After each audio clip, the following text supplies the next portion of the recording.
السلام علیکم محترم ناظرین کرام، اقبال کی محفل میں آپ سب کو خوش آمدید کہتے ہیں۔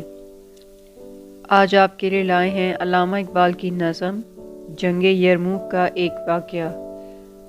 تو پیش خدمت ہے۔ صف بستہ تھے عرب کے جوانان تیغ بند، تھی منتظر حنا کی عروس زمین شام۔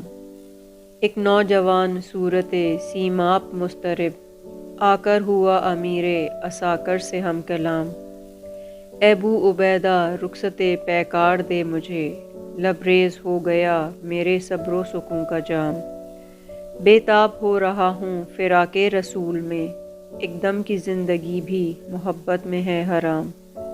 جاتا ہوں میں حضور رسالت پناہ میں، لے جاؤں گا خوشی سے اگر ہو کوئی پیام۔ یہ ذوق و شوق دیکھ کے پرنم ہوئی وہ آنکھ، جس کی نگاہ تھی صفت تیغ بے نیام۔ بولا امیر فوج کہ وہ نوجواں ہے تو، پیروں پہ تیرے عشق کا واجب ہے احترام۔ پوری کرے خدائے محمد تیری مراد، کتنا بلند تیری محبت کا ہے مقام۔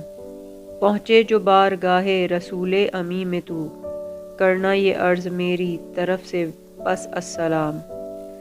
ہم پر کرم کیا ہے خدائے غیور نے، پورے ہوئے جو وعدے کیے تھے حضور نے۔ آپ سب کا بہت شکریہ۔